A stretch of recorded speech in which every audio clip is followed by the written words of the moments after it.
નમસ્કાર વિદ્યાર્થી મિત્રો, છેલ્લા લેક્ચરની અંદર આપણે સંખ્યાત્મક ગુણધર્મો એટલે શું એમના વિશે વાત કરી.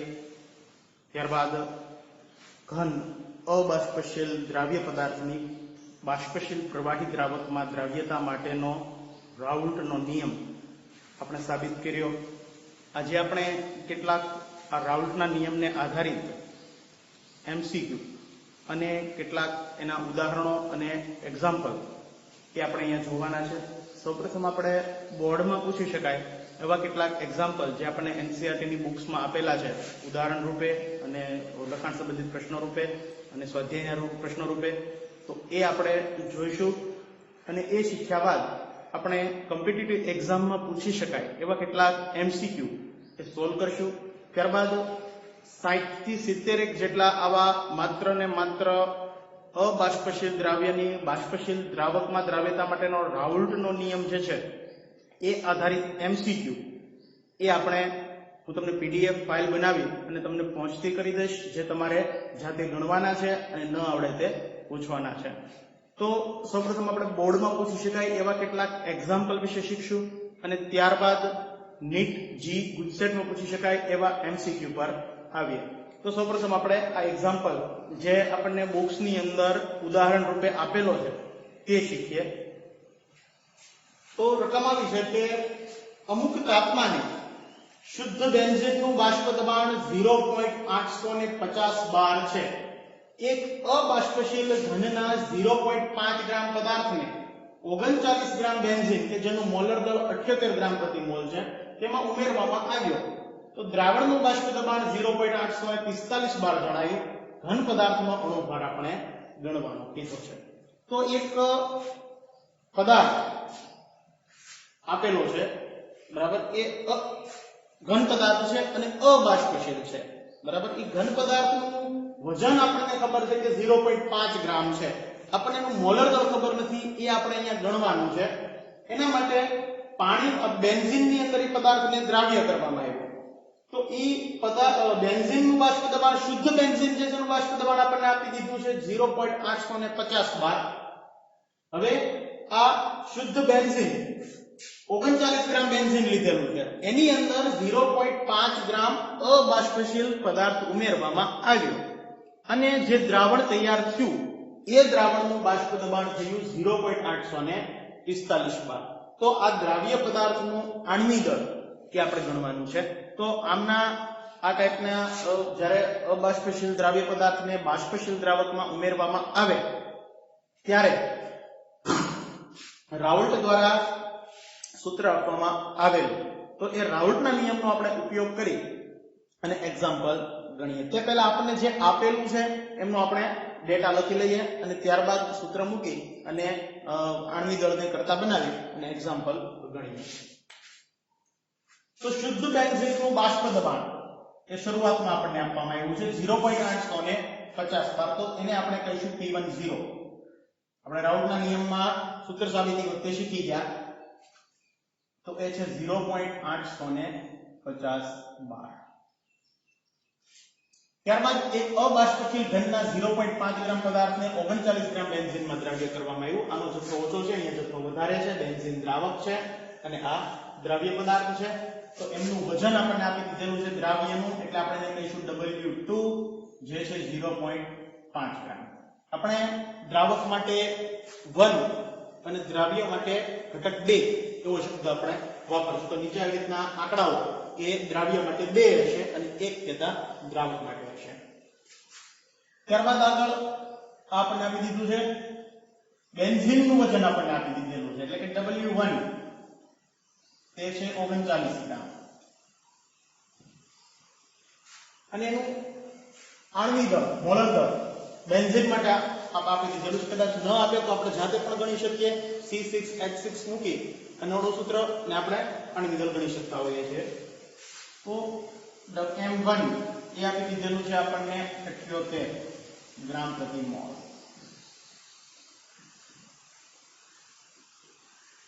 ત્યારબાદ આગળ તો આ દ્રાવણનું બાષ્પ દબાણ એટલે કે P1 એ આપી દીધું છે 0.845 બાર.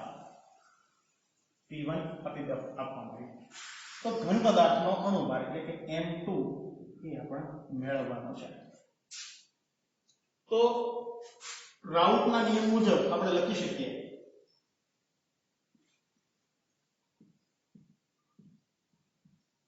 તો આપણા આગળ સૂત્ર હતું રાઉટનું જે આપણે પાકું કરવાનું હતું કે P10 P1 છેદમાં P10 બરાબર W2 ગુણ્યા M1 છેદમાં M2 ગુણ્યા W1.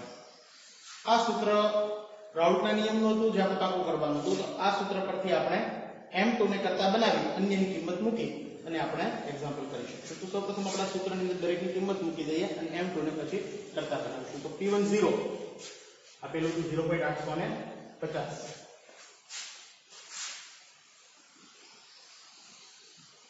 માઈનસ P1 આપેલું છે મેળવ્યું આપણે 0.845 12 છેદમાં P10 0.850 બરાબર W2 0.5 ગ્રામ M1 78 ગ્રામ પ્રતિ મોલ છેદમાં M2 આપણે અહીંયા મેળવવાનું છે અને W1 39 ગ્રામ. તો અહીંયા આ બંનેની બાદબાકી કરી અને આ વડે ભાગતા અને પ્રાપ્ત થશે 0.850 માઈનસ 0.845 એટલે કે 0.005 એને ભાગ્યા 0.850 તો એ મળ્યું છે 0.0058 બરાબર. તો આટલાની કિંમત એ 0.0058 પ્રાપ્ત થઈ. અહીંયા 0.5 એને ગુણ્યા 78 0.5 ગુણ્યા 78 39 એને ભાગ્યા 39 એટલે થઈ જશે 1. એટલે કે આ ત્રણેયની બંનેનો ગુણાકાર અને 39 વડે આ બંનેનો ગુણાકાર કરીને 39 વડે ભાગવામાં આવે તો એ આપણને 1 મળે એટલે કે 1 ભાગ્યા M2. અહીંયા M2 ને કરતા બનાવી દઈએ તો M2 છે અહીંયા જતા રહે આ કિંમત છે એ અહીંયા આપી દેશે. તો M2 બરાબર થશે 1 ભાગ્યા 0.0058. તેથી M2 બરાબર થશે 1 ભાગ્યા 0.0058 172.41 ગ્રામ પ્રતિ મોલ.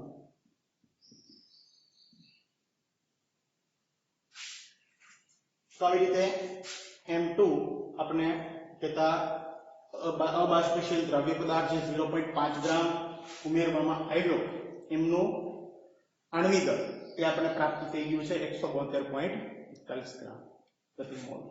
તો અહીંયા આ ટાઈપના અન્ય એક્ઝામ્પલ ની અંદર આપણને દ્રાવ્યનું આણ્વિક દળ આપી દે, દ્રાવકનું આપી દે, બંનેના વજન આપી દે અને શુદ્ધ દ્રાવકનું બાષ્પ દબાણ આપી દે તો આપણે દબાણ ગણવાનું કહે તો આમાંથી P1 ને કરતા બનાવીને પણ આપણે ગણતરી કરી શકીએ. શુદ્ધ દ્રાવકને કરતા બનાવવાને કહે તો એનું પણ આપણે બાષ્પ દબાણ મેળવી શકીએ. તો આ 1 2 3 4 5 અને 6 કિંમત પૈકી કોઈ પણ 5 કિંમત આપે તો આપણે છઠ્ઠાની કિંમત છે એ આ સૂત્રમાંથી કરતા બનાવી અને ગણતરી કરી શકતા હોઈએ છીએ. તો ત્યારબાદનું એક્ઝામ્પલ જોઈએ. 298 કેલ્વિન તાપમાને શુદ્ધ પાણીનું બાષ્પ દબાણ 23.8 મિલીમીટર ઓફ મર્ક્યુરી છે. 50 ગ્રામ યુરિયા 850 ગ્રામ પાણીમાં ઓગાળેલ છે. આ દ્રાવણ માટે બાષ્પ દબાણ તથા બાષ્પ દબાણમાં થતો સાપેક્ષ ઘટાડો ગણો. અહીંયા 298 કેલ્વિન કે ઓરડાના તાપમાને શુદ્ધ પાણીનું બાષ્પ દબાણ આપણને આપી દીધું છે 23.8 મિલીમીટર ઓફ મર્ક્યુરી. 50 ગ્રામ યુરિયાને 850 ગ્રામ પાણીમાં ઓગાળેલ છે એટલે કે યુરિયા દ્રાવ્ય છે, પાણી દ્રાવક છે. આ દ્રાવણ માટે આપણે બાષ્પ દબાણ ગણવાનું છે. જે દ્રાવણ તૈયાર થયું એનું બાષ્પ દબાણ ગણવાનું છે અને બાષ્પ દબાણમાં થતો સાપેક્ષ ઘટાડો ગણવાનો છે. અહીંયા બાષ્પ દબાણ દ્રાવણનું છે માત્ર પાણીનું જ છે કેમ કે યુરિયા અબાષ્પશીલ દ્રાવ્ય ઘન છે માટે એ બાષ્પ દબાણમાં કોઈ પણ જાતનો ફાળો આપતું નથી, એટલે માત્ર ને માત્ર અહીંયા પાણીનું જ બાષ્પ દબાણ છે એ હશે. કદાચ અહીંયા લખાણમાં આપે કે ન આપણે માત્ર પાણી જ સમજવાનું છે. તો અહીંયા આપણને જે આપેલું છે એના માટે પહેલા લખી લઈએ તો શુદ્ધ પાણીનું બાષ્પ દબાણ આપણને આપી દીધું છે. અહીંયા પાણી માટે આપણે ઘટક 1 અને યુરિયા માટે ઘટક 2 એવો શબ્દ વાપરશું. 2 કહેતા દ્રવ્ય, 1 કહેતા દ્રાવક. તો P10 શુદ્ધ દ્રાવક માટે આપી દીધેલું છે 23.8 મિલીમીટર ઓફ મર્ક્યુરી. ત્યારબાદ કીધું છે 50 ગ્રામ યુરિયા W2 50 ગ્રામ, 850 ગ્રામ પાણીમાં W1 850 ગ્રામ પાણીમાં ઉગાડેલ છે. તો આ દ્રાવણ માટે બાષ્પ દબાણ એકા P1 આપણે મેળવવાનું છે. તથા પાણીના બાષ્પ દબાણમાં થતો સાપેક્ષ ઘટાડો કહેતા P10 P1 છેદમાં P10. આપણે જ્યારે થિયરી ચલાવી ત્યારે મેં આ સૂત્ર વિશે વિશેષ ભાર આપવા માટે કહ્યું હતું કે આ સૂત્ર યાદ રાખજો, જેમાં હતું કે P10 P1 છેદમાં P10 બરાબર x2. અને જ્યારે થિયરીની શરૂઆત કરી ત્યારે પણ આપણે બે આકૃતિ દોરી અને એના વિશે શીખ્યા હતા કે આ સાપેક્ષ પાણીની સાપેક્ષે બાષ્પ દબાણમાં ઘટાડો દર્શાવે છે. બરાબર, તો સાપેક્ષ ઘટાડા માટેનું સૂત્ર છે, યાદ રાખવાનું છે. તો આ બે કિંમતો આપણે અહીંયા મેળવવાની છે. તો સૌપ્રથમ આપણે P1 મેળવીએ. તો આપણે આગળ આવું સૂત્ર હતું કે રાઉલ્ટના નિયમ મુજબ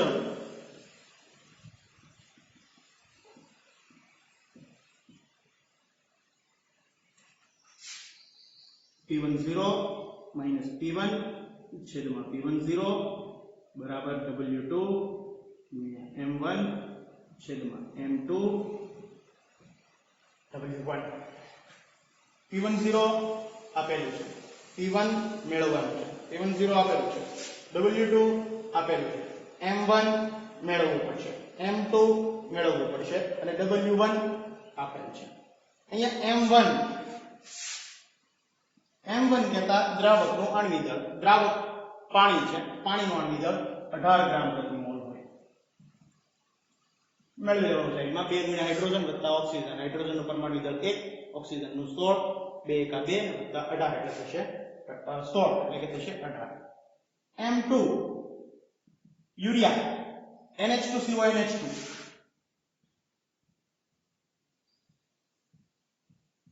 હાઇડ્રોજન કાર્બન ઓક્સિજનની દરેકની પરમાણુ દળ મૂકી અને મેળવતા શીખી જવાનું છે. અહીંયા આપણે નથી ગણતા, એ મળશે 60 ગ્રામ પ્રતિ મોલ. ન ખબર હોય તો આ રીતના સૂત્રમાં દરેકના પરમાણુ દળ મૂકીને મેળવી લેશું.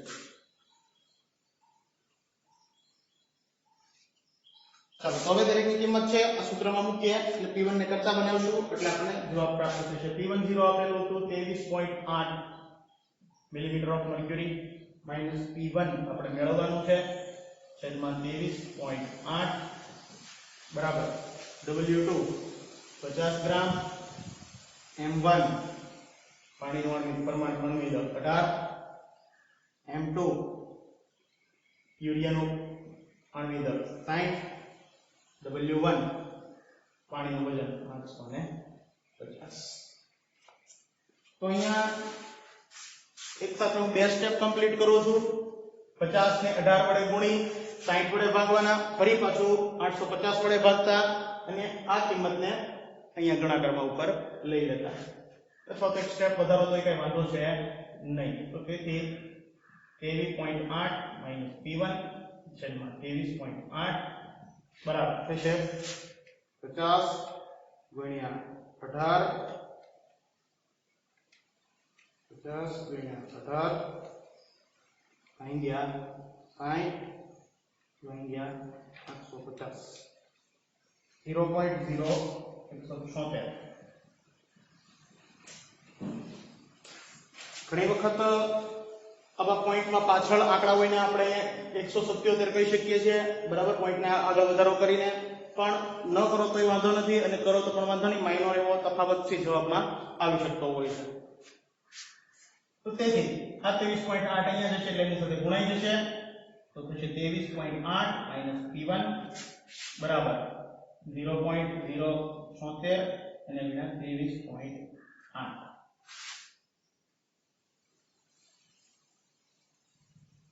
તો તેથી થશે 23.8 માઈનસ P1 બરાબર આ બંનેનો ગુણાકાર 0.0176 ગુણ્યા 23.8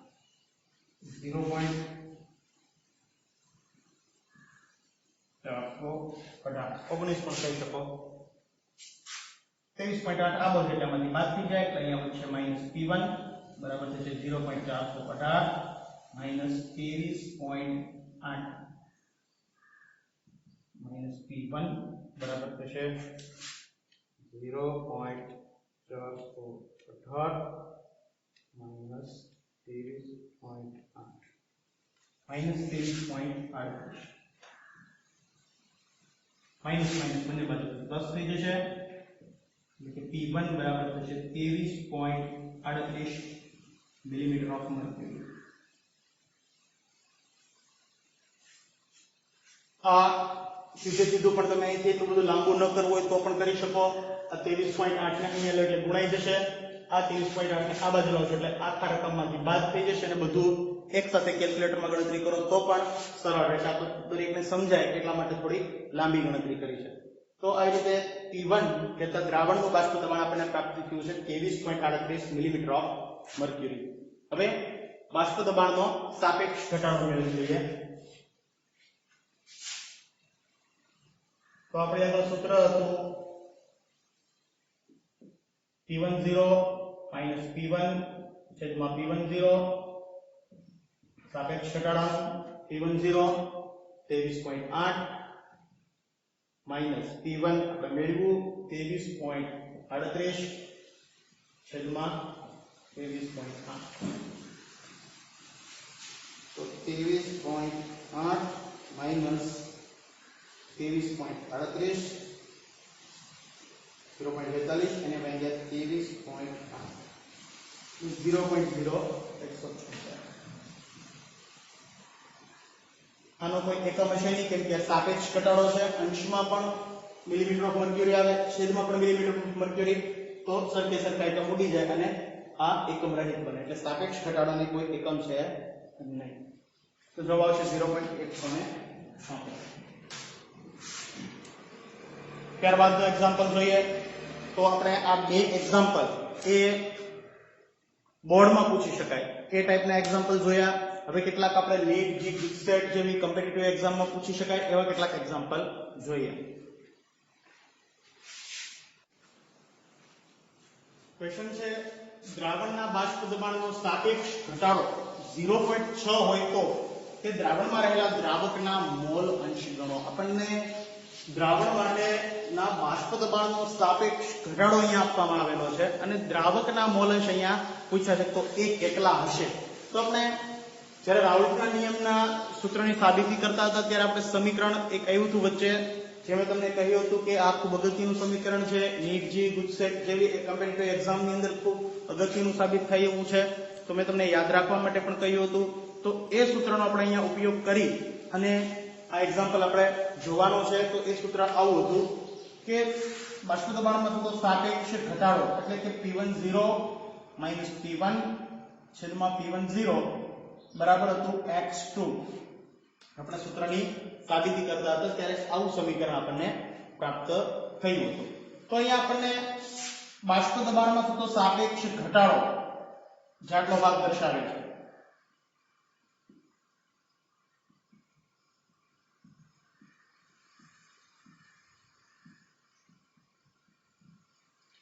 આપી દીધેલો છે જે છે 0.6 તો સ્વાભાવિક છે કે આટલા રાઉન્ડ જે મેં કર્યો એના બરાબર જો 0.6 હોય તો x2 બરાબર થશે 0.6 તો અહીં આપણને x2 આપણે પ્રાપ્ત થયું તો એમના પરથી આપણે દ્રાવકના મોલ અંશ આપણે મેળવી શકીએ તો આપણે જોઈ ગયા કે દ્વિઅંગી દ્રાવણ માટે x1 x2 બરાબર 1 થતો હોય છે બરાબર અથવા તો કોઈ પણ દ્રાવણ હોય દરેક ઘટકના મોલ અંશનો સરવાળો હંમેશા 1 હોય છે તો અહીંયા x1 બરાબર આપણે પ્રાપ્ત થશે આ x2 બરાબર આ સાઈડ જાય 1 માંથી બાદ થઈ જાય તો 1 - x2 એટલે કે થશે 1 ઓછા 0.6 એટલે કે થશે 0.4 તો x1 બરાબર અહીં આપણને પ્રાપ્ત થશે 0.4 તો સાચો જવાબ છે ડી 0.4 ત્યારબાદ ના એક્ઝામ્પલ વિશે વાત કરીએ તો નીચેના વિધાનો માટે ટ્રુ કે ફોલ્સ સંકેત વાપરી યોગ્ય વિકલ્પ પસંદ કરો સાચા વાક્ય માટે ટી ખોટા વાક્ય માટે એફ આપણે સંકેત વાપરવાનો કહ્યો છે આવા એક્ઝામ્પલો નીટ જી આવી એક્ઝામ ની અંદર ગુજસેટમાં ઓછા પૂછાય છે પણ નીટ અને જી જેવી કોમ્પિટિટિવ એક્ઝામ જે છે તો એમની અંદર આવા એક્ઝામ્પલ આવા આ ટાઈપના પ્રશ્નો ખૂબ હોય છે આ પ્રશ્નો ત્યારે જ આપણે સોલ્વ કરી શકીએ જ્યારે આપણને થિયરી પૂરેપૂરી ક્લિયર એનો કન્સેપ્ટ પૂરેપૂરો ક્લિયર જો હોય તો આપણે આવા પ્રશ્નોના સોલ્યુશન છે એ ખૂબ સરળતાથી કરી શકતા હોઈએ છીએ ઘણી વખત તો થિયરી અપૂર્ણ સમજેલા હોઈએ ત્યારે આવા પ્રશ્નોનું સોલ્યુશન કરવું ખૂબ અઘરું પડી જતું હોય છે તો થિયરીનો કન્સેપ્ટ પૂરેપૂરો ક્લિયર જો હોય તો આપણે આ કરી શકશું તો એટલા માટે હું દર વખતે કહું છું અને ફરી પાછો એ જ વાક્ય પર ભાર આપું છું કે થિયરી શબ્દશઃ એનસીઈઆરટી ની જે બુક્સ છે એમાંથી વાંચવાની રાખવી જોઈએ અથવા તો હું જે તમને મટીરીયલ બનાવીને આપું છું સાથે સાથે આ વિડીયો સાથે સાથે જે અપલોડ કરું છું તો એ મટીરીયલ પણ એમને આધીન જ છે એ પણ ખૂબ અગત્યનું છે તો એ બરાબર લાઈન ટુ લાઈન સમજવાની છે જો ન સમજાય ત્યાં પૂછી લેવાનું છે કે આ થિયરીની આ જગ્યાએ આ લાઈન સમજાતી નથી બરાબર તો બહુ સ્પષ્ટ રીતે થિયરી આપણા મગજની અંદર સેટ થવી જોઈએ સમજાઈ જવી જોઈએ તો ત્યારે જ આપણે આ ટાઈપના વિકલ્પો છે એનું સોલ્યુશન કરી શકતા હોઈએ છીએ તો આપણને આપેલું છે કે પ્રથમ વાક્ય આપ્યું છે કે બાષ્પ દબાણનો ઘટાડો દ્રાવ્યના મોલ અંશ જેટલો હોય છે જો આપણે અહીંયા વાત કરી કે બાષ્પ દબાણમાં થતો સાપેક્ષ ઘટાડો કોના જેટલો હોય છે દ્રાવ્યના મોલ અંશ જેટલો હોય છે તો આપણને અહીંયા કીધું છે કે બાષ્પ દબાણમાં થતો ઘટાડો માત્ર વાત કરી છે અહીંયા માત્ર શબ્દ છે ઘટાડો ઘટાડો એટલે કે P10 P1 આને આપણે કહીશું બાષ્પ દબાણમાં થતો ઘટાડો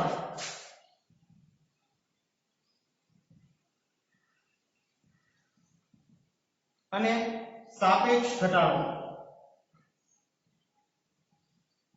P10 P1 છેદમાં P10 એટલે કે દ્રાવકની સાપેક્ષ દર્શાવે બરાબર અને આ સાપેક્ષ ઘટાડો છે તે દ્રાવ્યના મોલ અંશ જેટલો હોય છે ઘટાડો છે એવો તો નથી એટલે કે અહીંયા માત્ર ઘટાડો શબ્દ વાપરેલો છે સાપેક્ષ ઘટાડો જો શબ્દ વાપરે તો આ વાક્ય સાચું બને એટલે આ વિધાન બનશે ખોટું એટલે કે ફોલ્સ ત્યારબાદ છે કે બાષ્પ દબાણનો સાપેક્ષ ઘટાડો દ્રાવ્યના જથ્થાના સમપ્રમાણમાં હોય છે તો આ વિધાન પણ ખોટું બનશે કેમ કે બાષ્પ દબાણનો સાપેક્ષ ઘટાડો એ દ્રાવ્યના જથ્થાના સમપ્રમાણમાં નથી હોતો એ દ્રાવ્યના મોલ અંશ જેટલો હોય છે સમપ્રમાણમાં હોતો નથી એમના જેટલો હોય છે તો અહીંયા આપણે વાત કરી છે દ્રાવ્યના જથ્થા સાથેની વાત કરી આપણે અહીંયા દ્રાવ્યના મોલ અંશ જેટલો હોય એમ આપણે કહી શકીએ છીએ એટલે આ વિધાન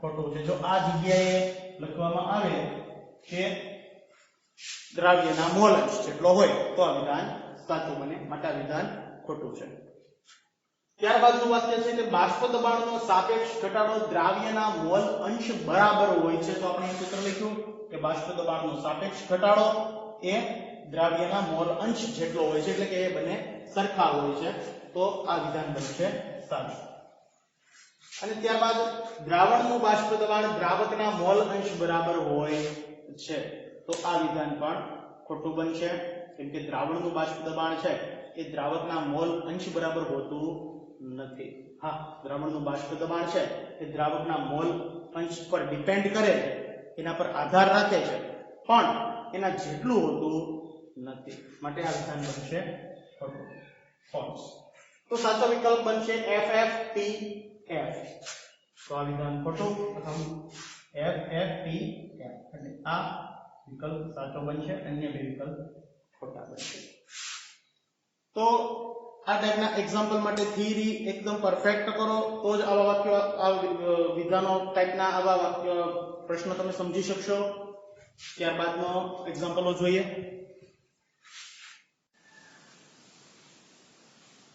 ત્યારબાદનો પ્રશ્ન છે, એક બાર બાષ્પ દબાણ પાણીનું તાપમાન 100 ડિગ્રી સેલ્સિયસ છે, તેમાંથી બનાવેલ મીઠાના દ્રાવણનું ઉત્કલન બિંદુ કેટલું થશે? તો અહીંયા આપણને વાત કરી છે એક બાર બાષ્પ દબાણે પાણીનું તાપમાન 100 ડિગ્રી સેલ્સિયસ છે. આપણે ધોરણ 11 ની અંદર શીખી ગયા ઉત્કલન બિંદુની વ્યાખ્યા વિશે આપણે વાત કરી હતી કે જે તાપમાને પદાર્થનું બાષ્પ દબાણ 1 બાર થાય તે તાપમાનને તે પદાર્થનું ઉત્કલન બિંદુ કહે. તો અહીંયા આપણે વાત કરી કે 100 ડિગ્રી સેલ્સિયસ તાપમાને 1 બાર બાષ્પ દબાણ થાય છે પાણી, તો તેનું ઉત્કલન બિંદુ 100 ડિગ્રી સેલ્સિયસ થશે. તો આપણે વ્યાખ્યા જોઈ હતી કે જે તાપમાને પદાર્થનું બાષ્પ દબાણ 1 બાર થાય તે તાપમાનને તે પદાર્થનું ઉત્કલન બિંદુ કહે છે. તો અહીંયા પાણીનું બાષ્પ દબાણ 100 ડિગ્રી સેલ્સિયસ એટલે 1 બાર થાય છે, તો પાણીનું ઉત્કલન બિંદુ 100 ડિગ્રી સેલ્સિયસ થશે.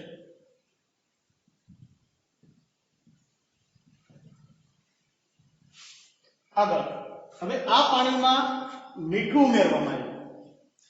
આપણે રાઉલ્ટના નિયમ વિશે વાત કરી કે જ્યારે બાષ્પશીલ દ્રાવકમાં કોઈ અબાષ્પશીલ દ્રાવ્ય પદાર્થ ઉમેરવામાં આવે ત્યારે હંમેશા શુદ્ધ દ્રાવક કરતા આ બનેલા દ્રાવણનું બાષ્પ દબાણ ઓછું હોય છે. એટલે કે શુદ્ધ પાણી હોય તો એનું બાષ્પ દબાણ વધારે હશે, અને એ જ પાણીમાં જો કોઈ અબાષ્પશીલ પદાર્થ ઉમેરી દઈએ અને દ્રાવણ તૈયાર કરીએ તો એનું બાષ્પ દબાણ એ શુદ્ધ પાણીની સાપેક્ષે ઓછું હશે.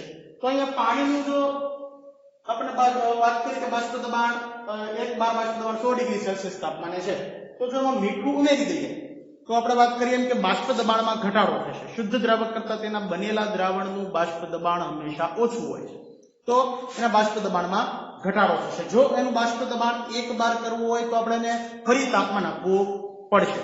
તો અહીંયા 100 ડિગ્રી સેલ્સિયસ તાપમાન તો પાણીનું ઉત્કલન બિંદુ હોય અને એનું જો દ્રાવણ તૈયાર કરીએ તો એનું બાષ્પ દબાણ ઘટશે, તો એને 100 ડિગ્રી સેલ્સિયસ કરતા વધુ તાપમાન જો આપશું તો તે એનું બાષ્પ દબાણ 1 બાર થશે અને તે ઉકળવા લાગશે.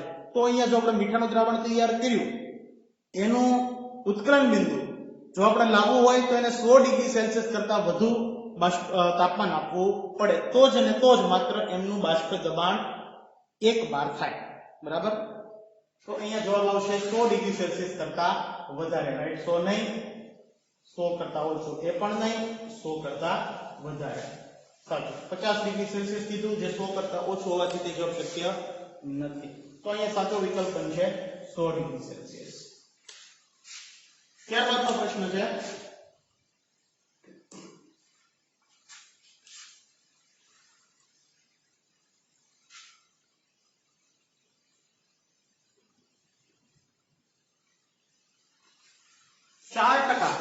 વેટ બાય વેટ યુરિયાના જલીય દ્રાવણનું 298 કેલ્વિન તાપમાને બાષ્પ દબાણ ખાલી જગ્યા 12 થાય.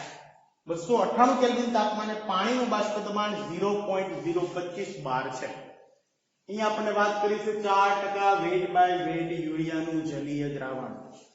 અહીંયા આ એક્ઝામ્પલ ની અંદર 4% વેટ બાય વેટ ની જગ્યાએ મોલાલિટીમાં પણ સાંદ્રતા આપી શકે, મોલારિટીમાં પણ સાંદ્રતા આપી શકે, અન્ય જે કાંઈ એકમો છે મોલાલિટી તો એમાં પણ સાંદ્રતા આપી શકે.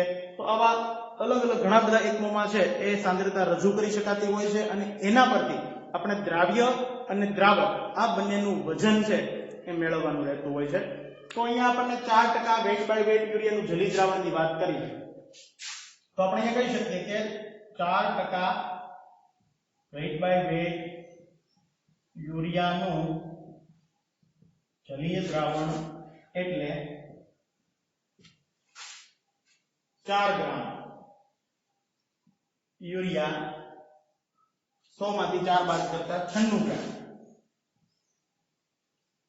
પાણીમાં દ્રાવ્ય હશે.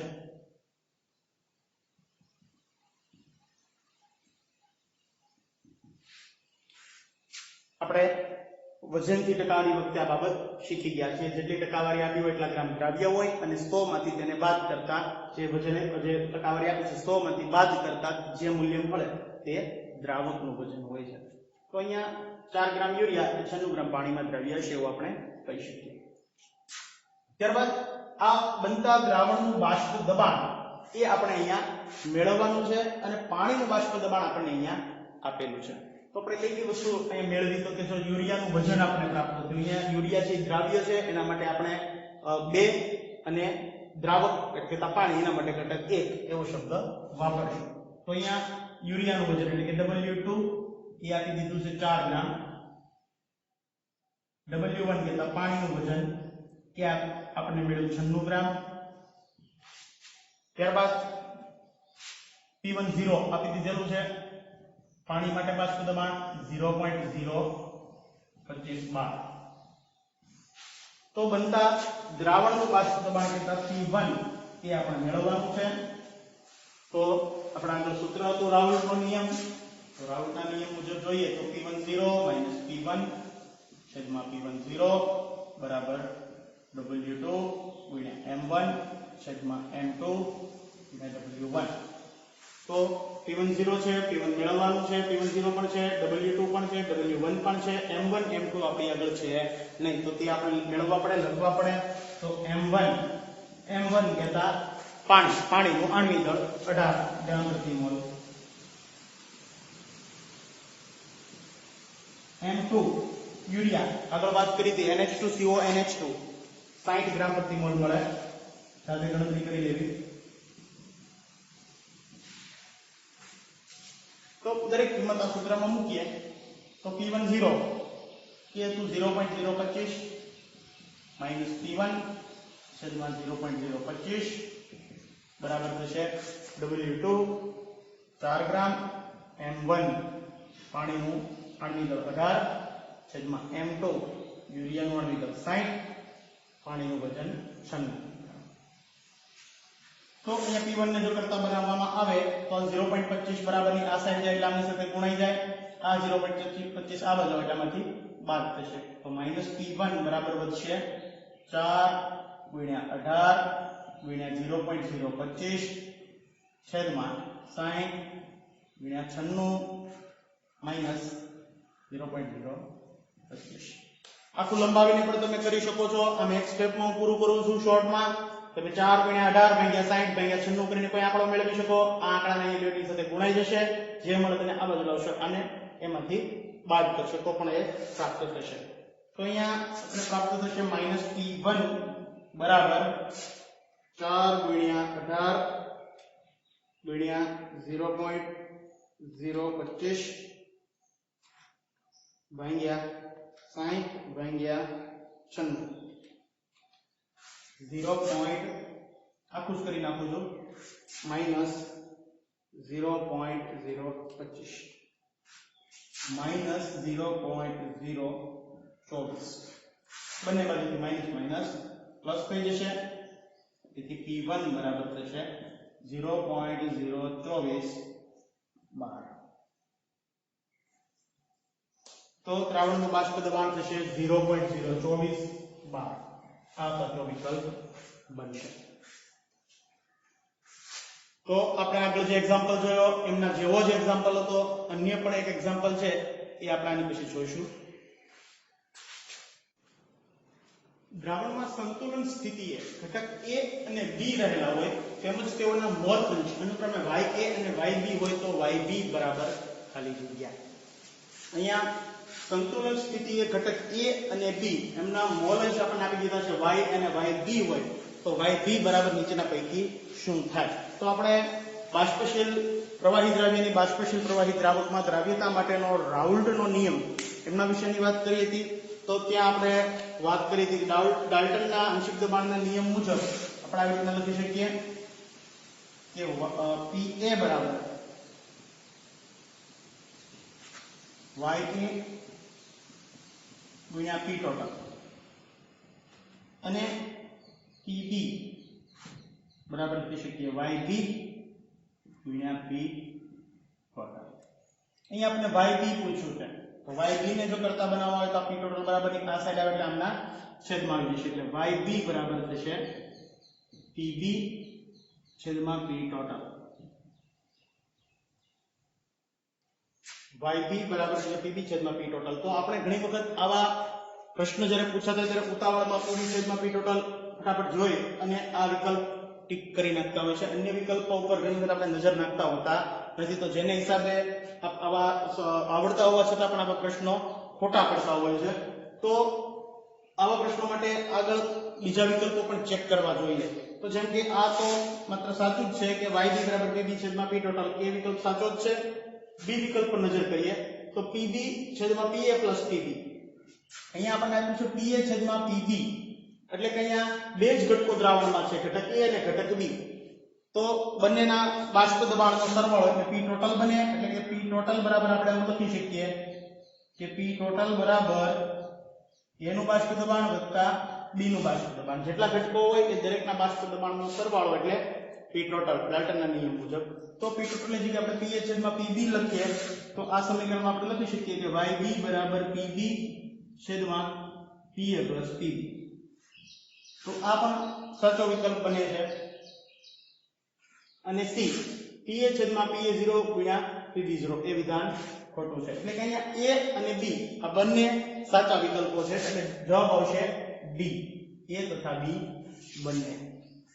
તો ખાસ આવા એક્ઝામ્પલ પર ખૂબ ધ્યાન રાખો. આ એક્ઝામ્પલ એટલા માટે જ મેં અહીંયા લીધો, માત્ર જાણકારી માટે જ, તમને આવડતું જ હોય પણ ઘણી વખત આવી ઉતાવળના હિસાબે ભૂલ ન થાય એટલા માટે આ ટાઈપનો એક્ઝામ્પલ છે એ આપણે અહીંયા લીધો છે. ત્યારબાદનો એક્ઝામ્પલ જોઈએ.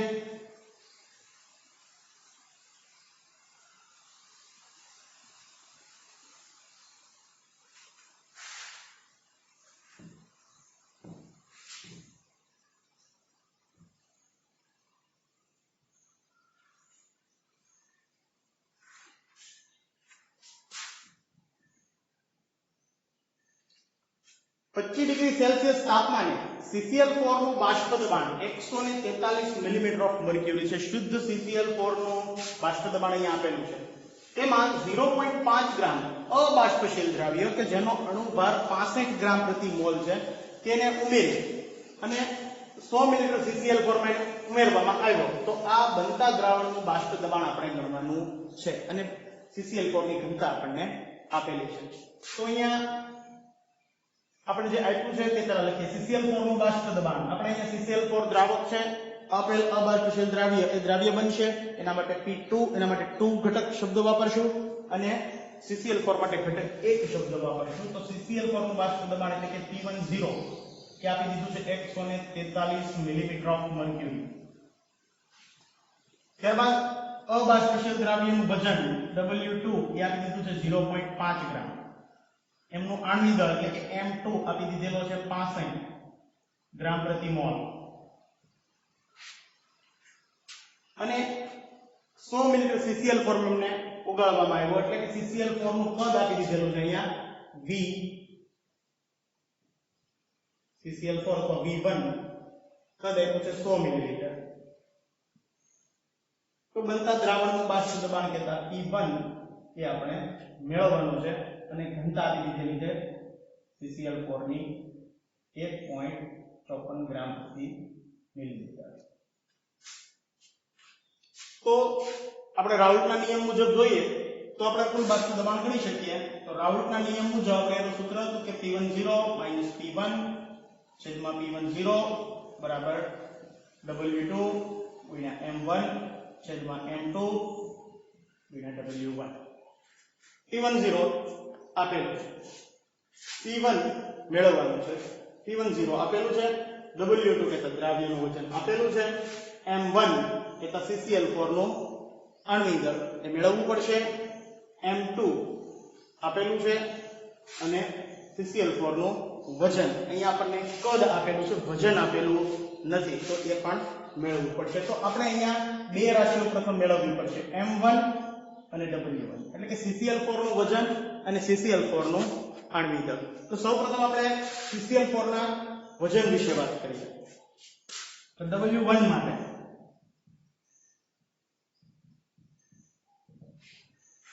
તો ઘનતા આપી દીધેલી છે આપણને CCl4 ના આ પ્રવાહી CCl4 પ્રવાહી હોય તો આપણે એવું લખી શકીએ કે CCl4 ની ઘનતા બરાબર CCl4 નું વજન છેદમાં કદ સૂત્ર છે ઘનતા બરાબર દળ ભાગ્યા કદ આવું ન લખો તો પણ તમે લખી શકો ઘનતા બરાબર દળ ભાગ્યા કદ